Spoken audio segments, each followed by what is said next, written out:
Halo guys, kembali lagi bersama saya. Di sini saya akan menjelaskan pengamatan simbiosis komensalisme dengan tanaman anggrek dan pohon mangga. Dan inilah contoh tanaman anggrek dan ada pohon mangga di atas sini. Simbiosis komensalisme dalam persoalan ini, tanaman anggrek melakukan tindakan merambat atau menempel pada pohon mangga seperti di atas sini dengan tujuan untuk mendapatkan air dan sinar matahari dan senyawa lainnya, dan semuanya dibutuhkan untuk melaksanakan fotosintesis.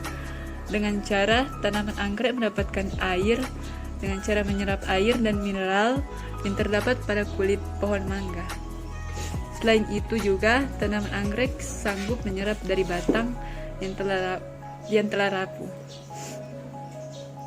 Anggrek juga menempel pada inangnya, yaitu pohon mangga seperti di atas. Ini adalah contoh kompetensi antara makhluk hidup yang merupakan interaksi antara makhluk hidup dalam ekosistem atau lingkungan yang bertujuan untuk merebutkan sebuah hal yang sama, baik berupa habitat, makanan, dan pasangan dari sebuah lingkungan dengan berbagai cara. Ini adalah contoh kucing yang memperebutkan makanan.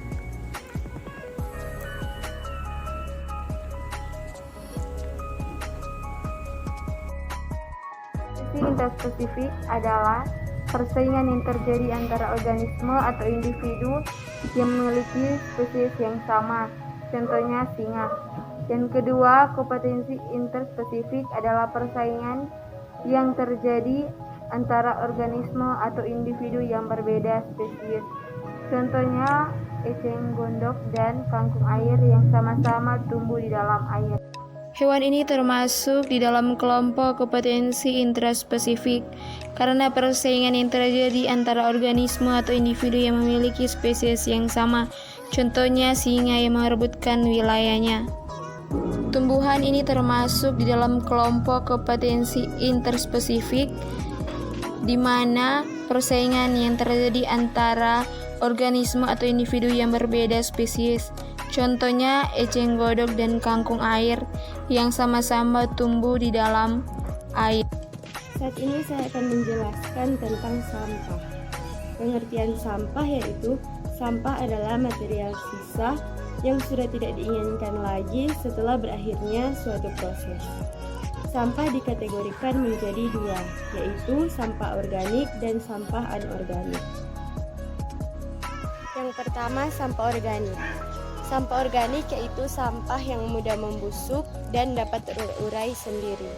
Contohnya, sayuran atau daun-daunan kering. Yang kedua, sampah anorganik. Sampah anorganik yaitu sampah yang tidak dapat membusuk dan membutuhkan bahan lain untuk mengolah. Contohnya, botol bekas air mineral, plastik, kaleng, dan sebagainya. Saat ini saya akan menjelaskan tentang rantai makanan. Rantai makanan adalah peristiwa makan dan dimakan antar makhluk hidup dengan urutan tertentu. Dalam suatu rantai makanan, terdapat makhluk hidup yang mempunyai peran sebagai produsen, konsumen, dan sebagai dekomposer atau pengurang. Contoh rantai makanan. Yang pertama, daun. Daun sebagai produsen. Kemudian daun dimakan oleh ulat sebagai konsumen tingkat 1.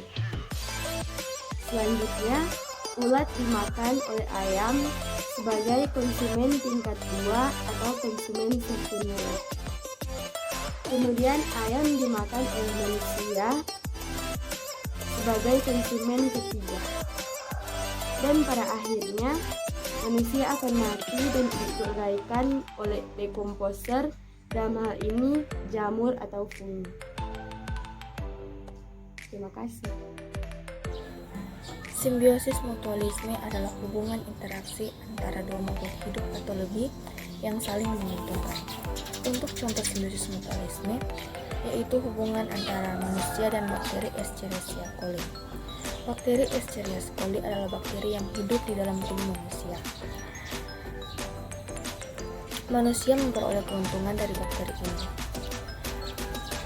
Dengan adanya bakteri ini di dalam tubuh manusia dapat mengurangi jumlah bakteri jahat dan dapat mempercepat proses pemasukan makanan di dalam usus.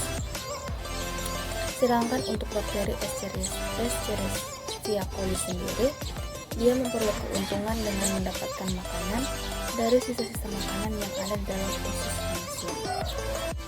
Simbiosis parasitisme adalah hubungan interaksi antara dua makhluk hidup, di mana satu makhluk hidup diuntungkan sedangkan makhluk hidup yang lain dirugikan. Untuk contoh parasitisme, kita bisa melihat pada daun mangga yang ditempeli hama. Di sini, daun mangga yang ditempeli hama lama-kelamaan akan menjadi kering. Dan dapat kita lihat hubungan parasitisme di mana salah satu dari makhluk hidup diuntungkan sedangkan makhluk hidup yang lain dirugikan. Pada daun mangga dan hama ini, yang diuntungkan adalah hama, sedangkan yang dirugikan adalah daun mangga. Pada saat ini kita berada pada ekosistem air tawar, di mana ekosistem air tawar merupakan suatu bentuk menyeluruh atau tatanan yang terdapat dalam air tawar tersebut dan sekitarnya, yang terdiri atas makhluk hidup yang terdapat di dalam air tawar itu sendiri dan lingkungan di sekitarnya.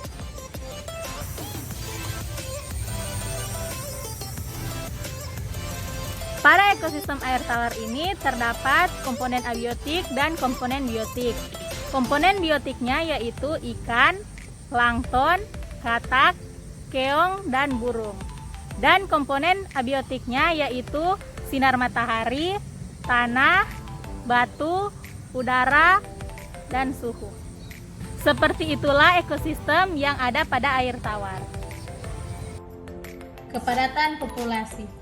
Berdasarkan pengamatan pada ekosistem air tawar dengan luas area pengamatan air tawar sebesar 10 meter x 4 meter sama dengan 40 meter kuadrat.